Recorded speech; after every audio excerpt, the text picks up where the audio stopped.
Hello, everyone, and welcome back to another episode of Unfiltered. Now, this week we're joined by a doctor of Chinese energetic medicine. It's Jose. Hi, Jose. Welcome to the show. Hi, thank you. Thank you for having me here. Before we get into what medicine you practice, we've just got a couple of get to know you questions, if that's all right. Absolutely. So, the first one is if you could trade lives with a TV character or a person for a day, who would it be and why? Ooh, such a great question. I guess I would have to go with I like the persona that James Bond carries. that Yes. refinement and still an exhilarating life at times, yes? Yeah, 100%. And us mainly being from the UK, I think that's a good person to want to trade lives with. Right. Next one. If you could only eat one food for the rest of your life, what food would it be? Steak. That would be it. Plain simple steak. And how do you like your steak? I typically go for rare when I do steak.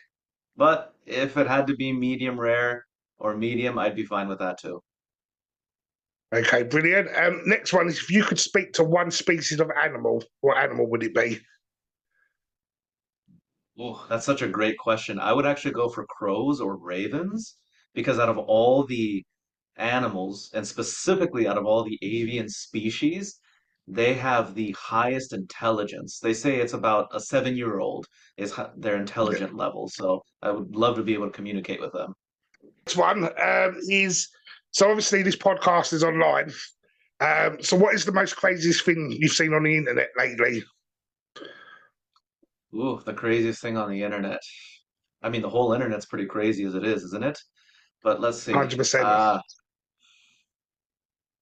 I would say it's the distortion of information would probably be the craziest thing because you would get people that maybe even just read a tidbit of the information and immediately have this assumption in their mind of what it is and go into either defend or attack mode. I would say that's probably the craziest thing that I've seen recently. Yeah, no, 100% agree with you. You type in something once, get a bit of information, and people run with that. Where we've got to sort of, in a way, be our own fact finders. We've got to gather all the information before we can make our assumptions, not just take the first thing that Google tells us. So I think that's a Absolutely. totally agree. And the last one for this section is if you was to write an autobiography, what would the title be? Ooh, that's a great question. What would the title be? I guess I would make it This Is It. That's a good title. Like we said in the intro, you study and a doctor of Chinese energetic medicine. But before that, you was a doctor of cardio, wasn't you? Do you want to explain what you used to do and how you got into this field now? So the title that I used to have specifically is Registered Cardiovascular Invasive Specialist. So that is not necessarily a doctor degree, but I work alongside physicians and doctors in minimally invasive cardiac procedures.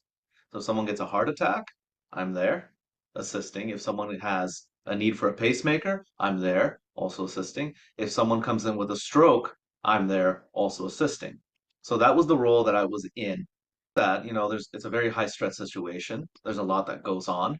It's not always stressful. It's not always like in the movies, but there would be a lot going on in those procedure rooms. And then I pivoted, I turned, and I shifted my perspective, and I went for a doctorate program in Chinese energetic medicine. So at the time, I was aware and I knew of the systems, I knew of the theory, I knew of the fundamental philosophy, and I knew of the practice because there's a physical practice involved. I had known that since the inception of my career in the medical field. But it was only towards the tail end that I began to, in a sense, get pulled in that way towards the doctorate program that I completed. It was a 4-year program. It was slightly interrupted because of COVID. Everything went on lockdown, so there was a gap of time. So it ended up being a little longer. But it was a 4-year program with over 4,000 hours that I was involved in. You said you decided to pivot, but was there like an exact moment where you thought, right, now's the time to change? Or is it because, like you just said, you was getting to the tail end of your career that you decided I need to do something different? What was the moment?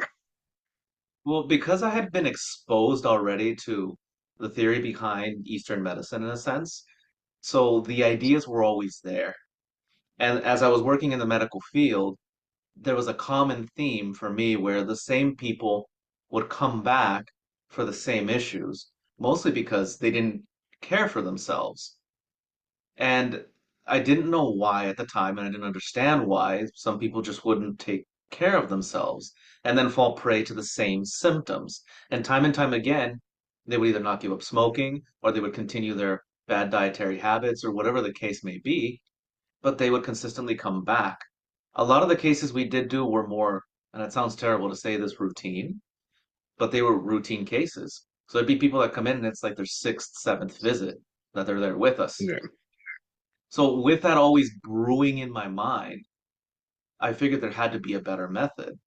So then the opportunity for this actually opened up in 2019, 2020 is when the doctorate program began. And I said, well, I'm interested in this stuff. I'd like to see what this is about. Let me try it. And once I started, then it was the momentum build and I didn't want to stop because now I was starting to get some of the answers as to why is it that people fall back into the same patterns that they do? Why is it that these issues arise and people don't move past them? Is it really that they don't care, or is there something underneath it that we're not seeing? Obviously, doing that study and seeing all that, what are the actual things that you found are reasons why people would fall back into old habits and stuff?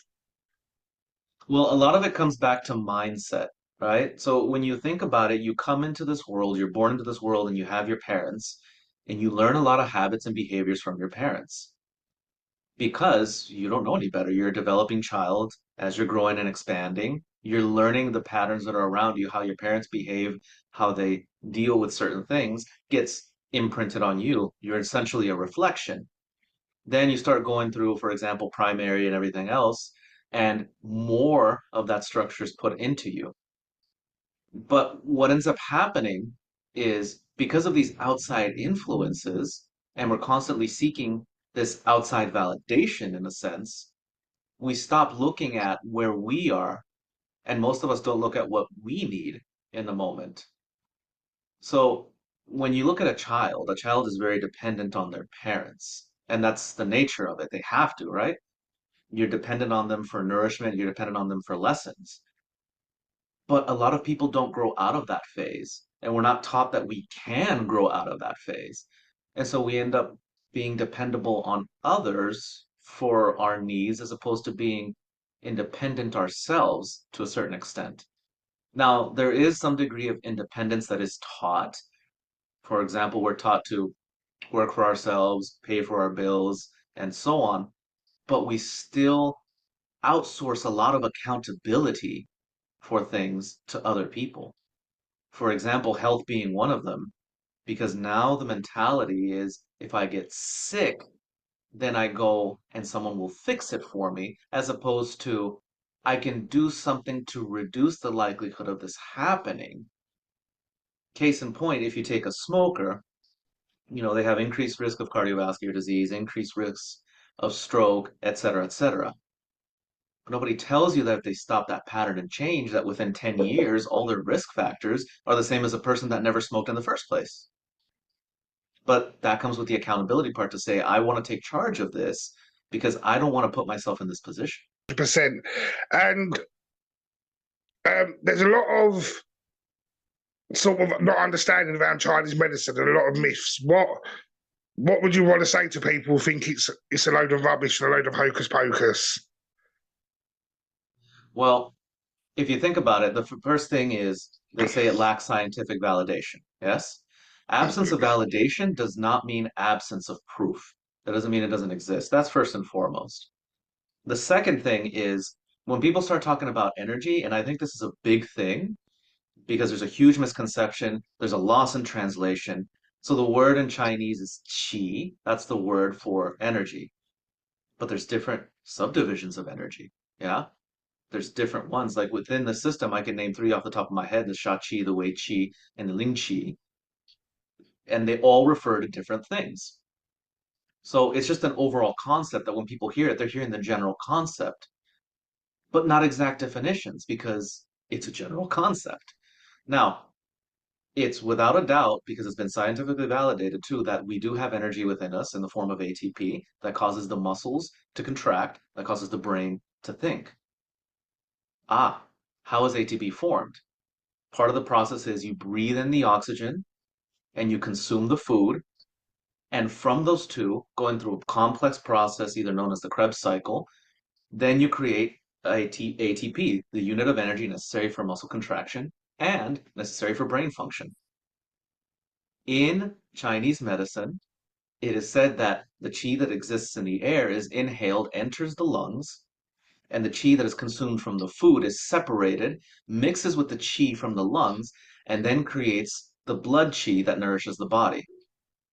It's essentially the same process if you think about it. They're talking about the oxygen coming in, combining with the food, and then creating ATP because fundamentally qi does what?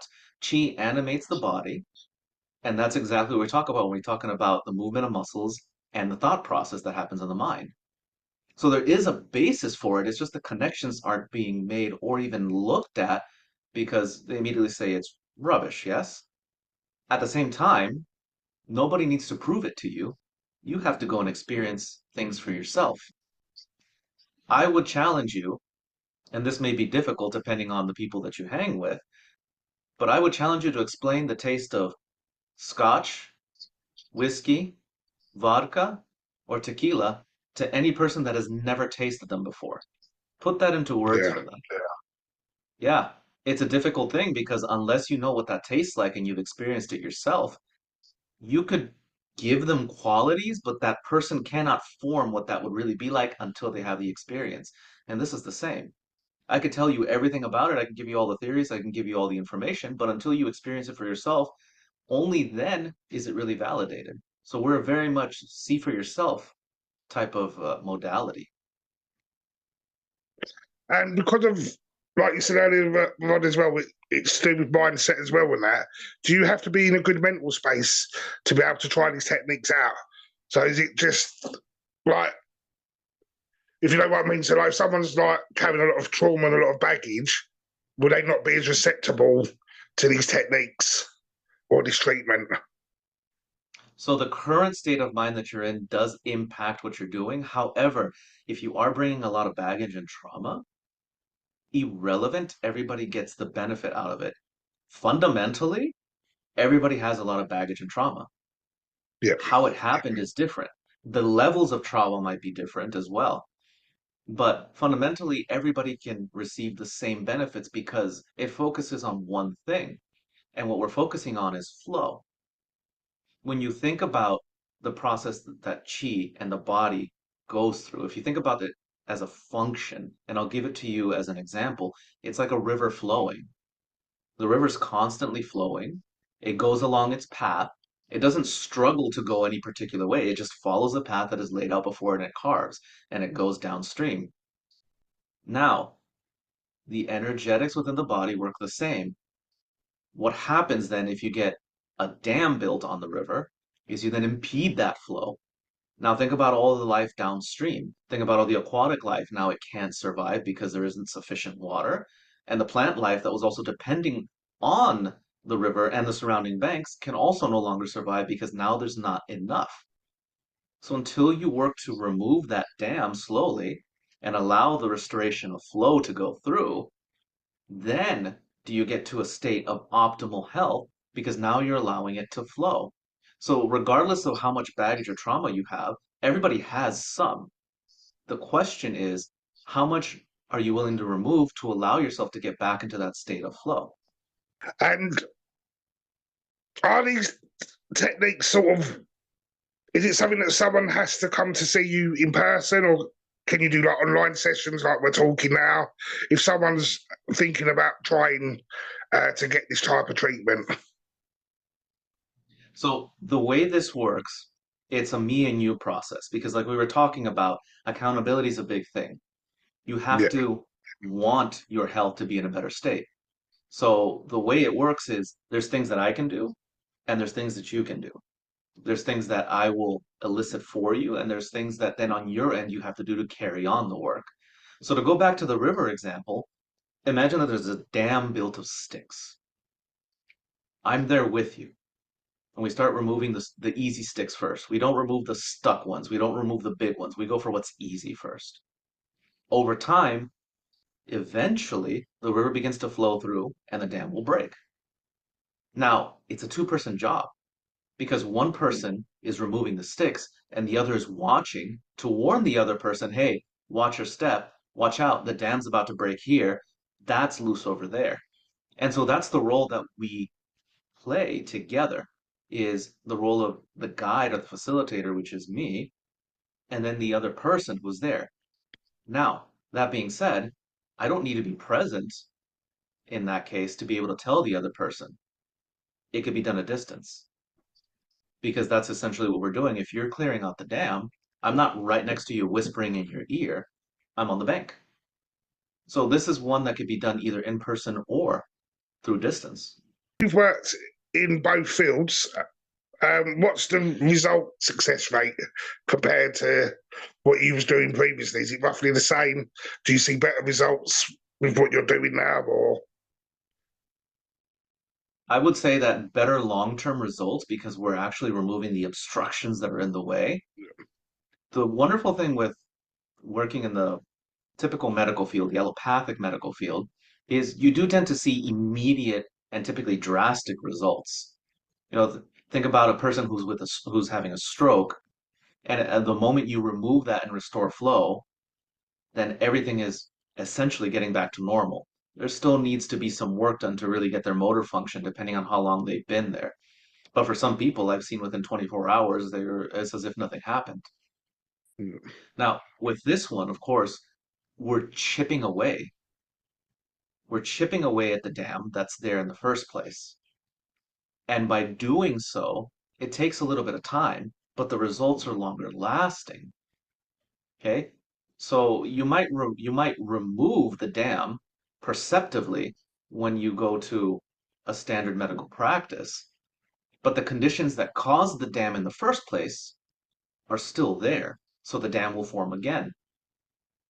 When you work in a field such as mine with the Chinese energetic medicine, we work to remove the dam, but then we also work to remove the conditions that caused it in the first place.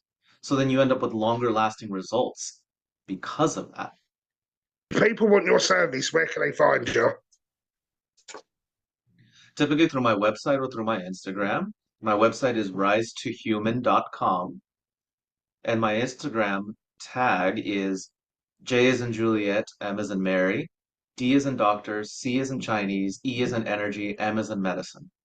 And that's on Instagram. And what we'll do, we'll make sure the links on the description below so people can get to you faster. What's one bit of advice if someone's umming and erring about finding alternative treatment and wanting to check the Chinese energetic medicine route, but they're still unsure? Yeah, the biggest thing is it comes down to experience because at the end of the day, if life is flow, that means life is change. But the Yeah. only way there can be change is if you seek that change. It's already there. It's just waiting for you to come through and begin to remove what doesn't belong. So at the end of the day, you can only prove it to yourself. No, brilliant. Well, like we're coming up to the end, but that's like I'm not really the way I've had experience with Chinese medicine is like in the UK, just people in shops and there's stuff in jars to sell you and stuff like that. I'm not sort of so that sort of gives a bad perception. But what you spoke about today actually makes a lot of sense.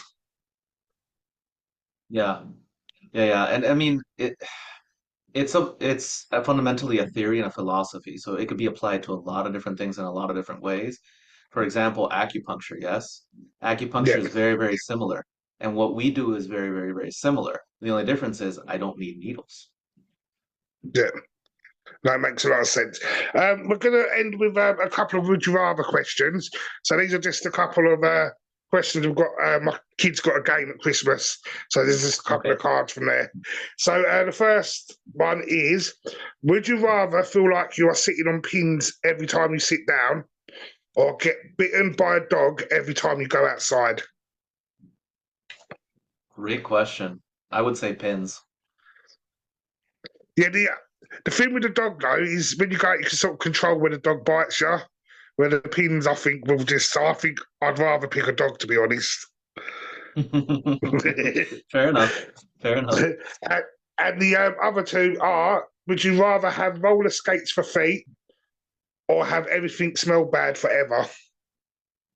Definitely roller skates. It make going up the stairs a lot harder, but if everything smells bad forever, then it doesn't, you can't enjoy food anymore. You can't. No, 100% agree with you. Well, Jose, it's been a fascinating conversation, but just before we leave, I've got one last question, and this question I ask every guest. If you could be Okay. remembered for one word and one word only, what would it be and why? Hmm.